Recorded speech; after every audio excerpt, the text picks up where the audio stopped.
What's up, guys? My name is Fari, and I build systems that remove bottlenecks within businesses. And I've been documenting my builds since the 1st of June 2025, going all the way up to the 1st of June 2026. And in today's video, I'm going to be going through how I would basically automate the review process, running feedback loops, and basically automating the entire process. So, this is a new style for me, basically just diving deep into the actual tool and the machine that ultimately powers how we basically are able to then automate this process. So in this specific use case, you have this feedback loops that you're actively running, and you have this form that you give your team. So this is internal, you give your team, and then you ask a bunch of different questions like, hey, this specific product that we built, how would you rate it out of 10? And then you also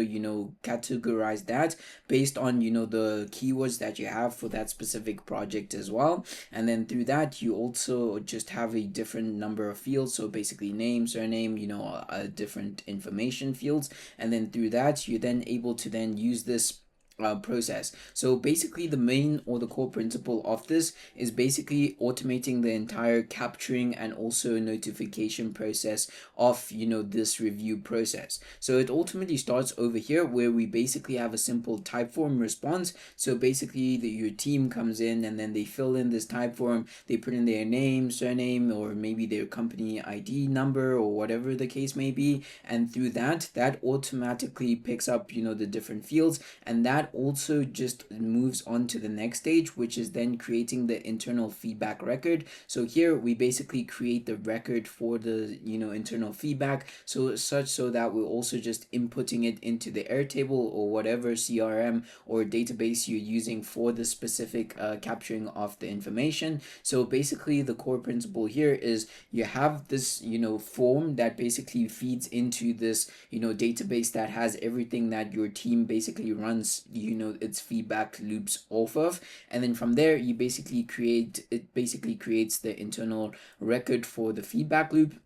and then you can ultimately configure it based on the tables, different IDs. So here we can choose a base, so basically saying product feedback analysis, and then you can basically choose the different tables and then map the different fields to that specific field that you're basically mapping to, such so that it automatically pulls from that form and then auto injects, I like to say, into that specific record. And then from there we basically then are able to create it. So basically the form comes in, or they fill in the form, and then the internal feedback record is created, but then we don't inject it just yet, simply because we want to run this process loop of basically analyzing the text. So we basically use OpenAI for this to basically analyze the text that ultimately comes from this specific form. So basically, let's say, hey, they wrote a summary of, hey, I thought this and this and this would have happened in terms of the process that we were running, such so that it picks out certain keywords from that, such so that it can then generate a summary from that. And then through that summary, it basically puts that summary in a specific field on the table, and then that ultimately allows your team to come in and then have an idea of, hey, this is the summary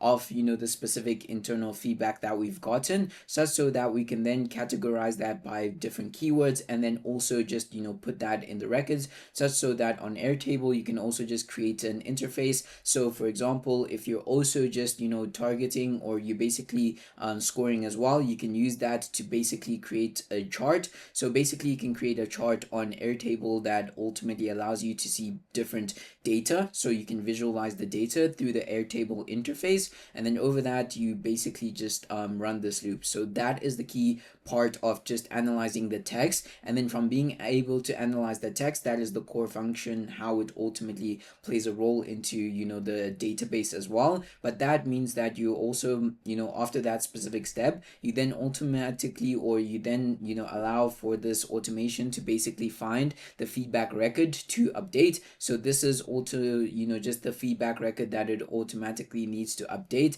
So then you basically do a search. You basically search by the table, you select the specific table, and then you search by field, so the different fields that you're ultimately searching for, and then you specify the value that you're also looking to basically update. And then from there you have your search type, so if you want an exact match, or you want to specify certain conditions that you also just want to make sure that it uses when it is searching for the specific field as such, so that it can update it. And that means that you can also inject a search formula. So for example, if you want to make sure that certain criteria are met, so xyz plus b, also just make sure that you're using this formula in order to make sure that you're searching the right field and updating the right field as well. And then if the search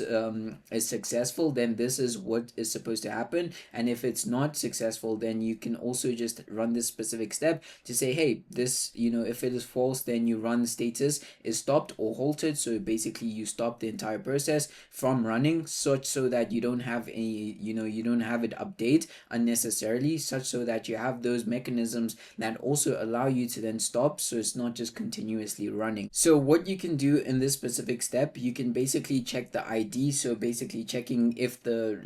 record already exists, and if it does exist, then you also just make sure that it's just automatically updates based off of the field, so basically the ID of the employee or your team member that is within the team, such so that if this is true, then you basically update that specific employee ID number, or the user number for that specific person, or you can just basically create a new Airtable record if it doesn't exist, so if it is a new entry for a specific function that you're ultimately having. And this was also super powerful, especially when you are running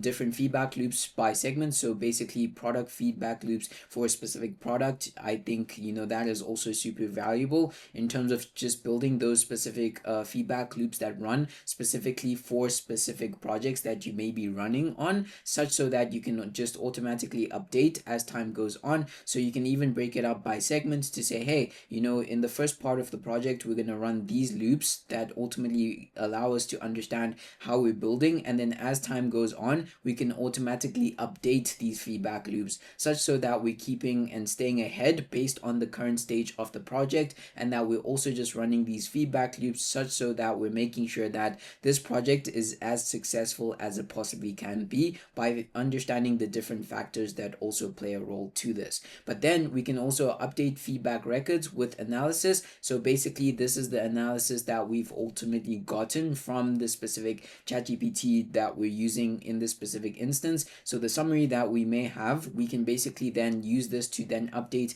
a specific row that we may have to say, hey, this specific row is going to be what we've basically analyzed from the text that the person has ultimately inputted from the form that they've ultimately submitted. And that also means that one of the most important phases in this is also understanding that the team also needs to be notified. So this is where we then add this Slack step where we basically enhance the Slack notifications with tags and analysis. So basically auto tagging this such so that in the specific Slack channel it says, hey, this row or this specific feedback has been provided for this stage, such so that we're also just keeping track of it and tagging it such so that we are making sure that we're not losing data, and we're making sure that this data we're categorizing it efficiently such so that it's not lost, so that we're also organizing it as well, because organization is key into the future. You're gonna have this expanse of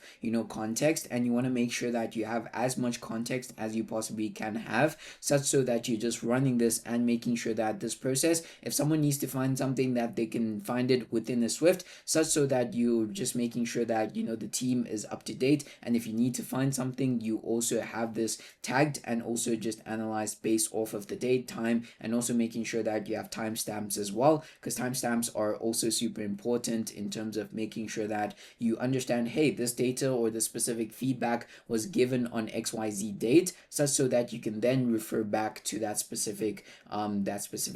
feedback that has been run for that specific day, and also that specific stage of the project's life cycle. And yeah, this is something new that I have not done before, just basically going inside the machine, and it's my first time, so please forgive me if I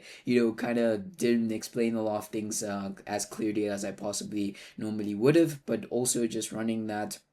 just making sure that we're trying different things, with these daily videos. And I want to, make sure that we're building and just making sure that we're also running these feedback loops such so that we can build better videos and also understand, how we're building into the future by making mistakes and also learning as much as we possibly can. So I didn't connect anything because I just wanted to have this somewhat as a test run so that I can iterate and fully understand how to basically, articulate and also just present these types of videos such so that I can just, gather the data and also show what I can share, what I can't share, and also what is valuable and what is not valuable, such so that I'm just building the machine but also making it as valuable and as digestible as I possibly can. And yeah, if you guys enjoyed this video, make sure to check out the links in the description. My newsletter is out there that I post, weekly updates or bi-weekly updates in terms of what I'm learning in terms of building systems and how I'm using frameworks as well in terms of what it is that I'm doing on a day-to-day.